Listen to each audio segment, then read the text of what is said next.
para hablar de este asunto de los llamados justicieros ciudadanos, en general la situación que se vive en nuestro país, en distintas regiones de México. Saludo con mucho gusto a Raúl Sapien Santos, él es presidente del Consejo Nacional de Seguridad Privada. Raúl, ¿cómo estás? Muy buenos días, buen domingo. ¿Qué tal, Enrique? Un excelente domingo, excelente mañana y un abrazo a todo tu auditorio. Muchas gracias por tomarnos esta llamada.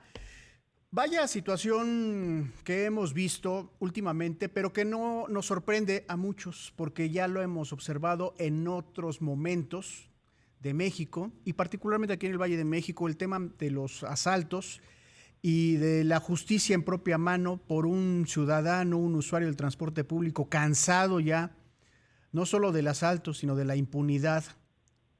¿Cómo se observa este escenario que sigue ocurriendo aquí en México? Pues sí, Enrique, lamentablemente, y como bien lo has comentado, son hechos que ya a cada uno de nosotros, ¿verdad? Y desde nuestras trincheras nos ha tocado visualizar desafortunadamente. El problema es que cada vez sucede con mayor frecuencia. Las personas, la sociedad, el hacer, el buscar, el demandar, tener justicia por propia mano, pues no es digno de un Estado de Derecho, no es digno de nuestra sociedad y menos digno de nuestro país, que es México, ¿verdad? Esto es un reflejo, un claro reflejo de la desconfianza que existe por parte de nuestra sociedad, desafortunadamente en la poca credibilidad, pocos resultados que ellos, todos y cada uno de los ciudadanos, ¿verdad? Vemos en pocos resultados materializados, en que cada vez roban más en el transporte público, el tema de los famosos cobros de derecho de piso, todo lo que aqueja incluso a las pequeñas y medianas empresas. Y existe una poca percepción de, como tú lo has comentado, de seguridad y de credibilidad en las instituciones. ¿Qué instituciones? Procuración y Administración de Justicia. Y es un círculo vicioso en donde muchas veces señalamos a jueces porque ponen en libertad, ¿verdad?, a los indiciados, y muchas veces pues el órgano jurisdiccional desafortunadamente señala que las fiscalías no cumplen con su trabajo debidamente realizado, es decir, no cumplen con los protocolos de actuación desde la policía, la forma en cómo actúa la policía, que es un punto también desafortunadamente muy importante que debemos de valorar en su momento, la capacitación que tienen nuestras policías, el problema que tenemos con las policías municipales, sobre todo, ya lo hemos visto, ¿verdad?, que son también pues víctimas y también están involucradas muchas veces y desafortunadamente en temas incluso de delincuencia organizada. ¿Cómo va este delito, el robo en transporte público, de acuerdo con las cifras que se han dado a conocer en las últimas semanas? ¿Cómo ha avanzado? ¿Ha decrecido o ha aumentado en este tiempo de pandemia, Raúl?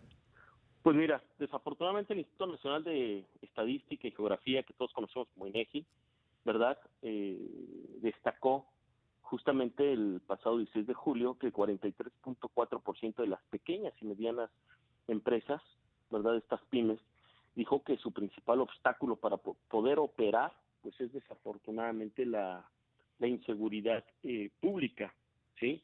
Hay una cifra acá interesante que muchas veces hemos poco volteado a ver, y que hay una organización internacional que la genera, que se llama World Justice Project, en donde en su segunda edición, justamente el índice de Estado de Derecho en nuestro país, pues desafortunadamente, Enrique, el Estado de México ha descendido a la posición número 30 de 32 y la Ciudad de México a la número 28, ¿verdad?, de 32. Los estados con mayor percepción, ¿verdad?, que van a la baja sobre seguridad y Estado de Derecho, buena gobernabilidad, que esto es muy importante voltearlo a ver, lo que es un gobierno abierto y sobre todo de acceso a la justicia, ¿verdad? Pues los estados más pisoteados son Jalisco, Sonora, Quintana Roo, Tlaxcala, Zacatecas y San Luis Potosí, por mencionarte solamente algunos. Robo a negocio, de lo que tú me preguntabas, pues sí, tuvo un incremento en las cifras del Secretariado Ejecutivo. En mayo se registraron 1,134 robos a negocio, comparado con los datos de junio, ¿verdad?, subió a 1,158 robos. Esto es, obviamente sabemos, de lo que se denuncia, siempre va a existir una cifra negra de esas personas que además que la propia sociedad, desafortunadamente, pues tampoco acude a iniciar una carpeta de investigación, acude a ejercer su derecho de la denuncia por la poca credibilidad y además por el vía crucis que significa iniciar una carpeta de investigación. Imagínate el robo a negocio en el Estado de México, desafortunadamente de 1090 datos que se tienen estadísticamente con una carpeta de investigación que fueron denunciados, en junio subió a 1,695 Robo a negocio, casos ¿te refieres? Robo a registrados. negocio. El robo concretamente, el robo a negocio, ¿no? Ok, ok. Desafortunadamente el tema del robo al transporte público, pues sabemos que es el tema justamente que nos ocupa en esta charla, pues sabemos que tuvo una disminución por la falta de movilidad que hemos tenido por el tema de la COVID. Exacto. Sin embargo, ahora que toda esta movilidad se vuelve a recuperar y que ha habido un incremento ya hasta en un 70-80% de la movilidad, pues empezamos a ver nuevamente la forma de actuar de esta delincuencia en robar en el transporte público, y obviamente pues ha tenido un incremento de un 17% aproximadamente el robo al transporte público, ¿verdad?, de personas. Uh-huh. No se Preocupante. no se Perdón, sí, adelante. justifica estas agresiones de los usuarios a los delincuentes. Se entienden por un hartazgo que pues hay, lo comentabas tú hace unos instantes, el tema de la impunidad. Muchas veces el delincuente se va, se burla todavía de los usuarios del transporte público, les quita las pertenencias, no obstante que muchas veces ocurre y se puede ver a través de los videos que entregan su dinero, quieren incluso las carteras, los bolsos, las mochilas, que no les sirven para nada en el caso de, por ejemplo, los estudiantes. Y si son detenidos, son llevados ante el Ministerio Público, lo comentabas también, Raúl, no hay una acusación porque el trabajador, el que va a bordo de la unidad de transporte, pues va directo a su trabajo y ya, total, dice, ya perdí lo poquito que tenía y no denuncia. Se entiende esta Tenemos, situación. El asunto es, ¿hasta dónde vamos a parar?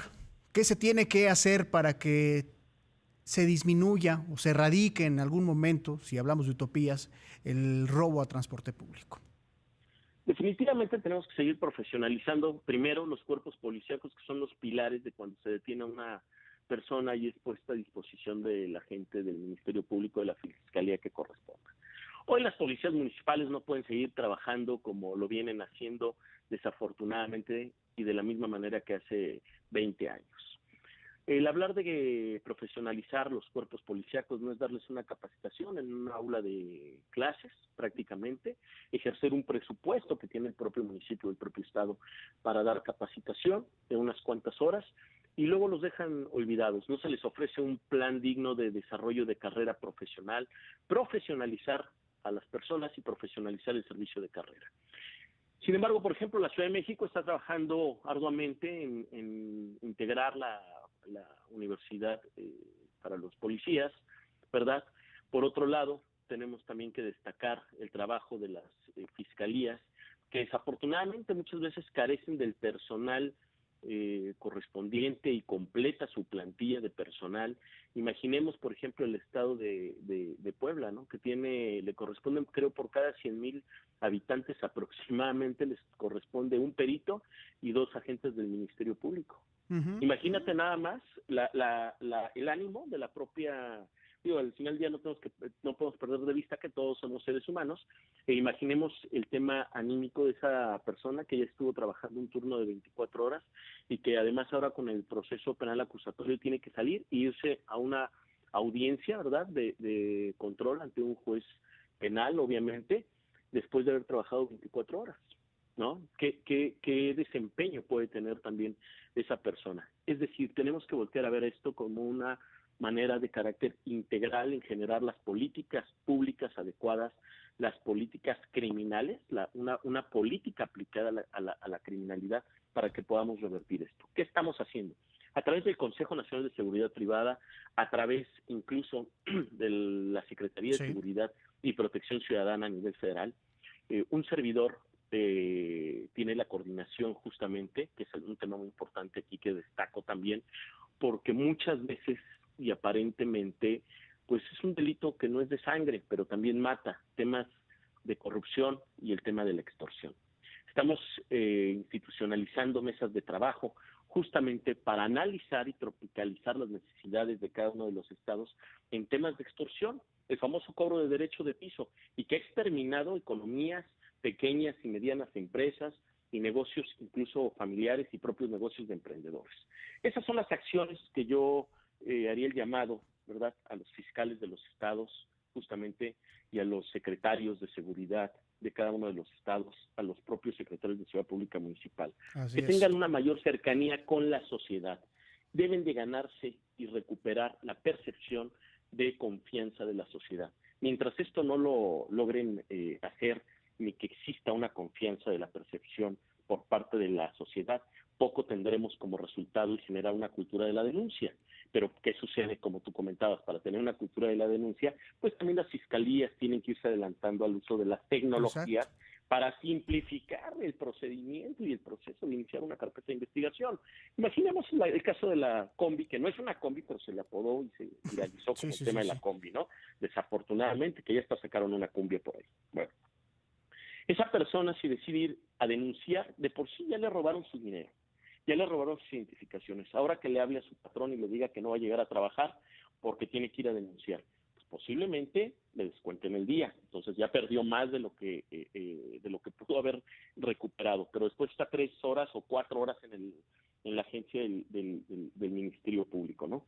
Exacto, Pero una exacto. vez que vamos Sí. a suponer que detienen a los delincuentes o que tienen que regresar a hacer alguna diligencia de carácter ministerial, una ampliación de declaración, hacer un reconocimiento de algún álbum fotográfico de los asaltantes, ahora tiene que volver a pedir permiso a su centro de trabajo para que se le permita acudir a la agencia del Ministerio Pues sí, Público. una situación Es ahí, muy es difícil, ahí ¿no? Que están es enfrentando, que se ahí, enfrentan. Enrique, donde yo resalto que también las fiscalías tienen que hacer uso de la tecnología y facilitar a la sociedad que estos procedimientos sean más rápidos y tengan un mejor éxito en la manera en cómo se integran. Exacto, exacto. Raúl, te agradezco este comentario para dilucidar este asunto que es de verdad grave, el tema de la inseguridad y particularmente de los robos al transporte público y qué es lo que se está haciendo desde las distintas esferas de la sociedad, autoridades, en este caso particular el Consejo Nacional de Seguridad Privada. Raúl Sapien Santos, presidente del Consejo Nacional de Seguridad Privada. Muchas gracias, muy buenos días. Enrique, agradezco mucho tu espacio y un fuerte abrazo a todo tu público. Muy Hasta, amable. hasta luego, muy buenos días.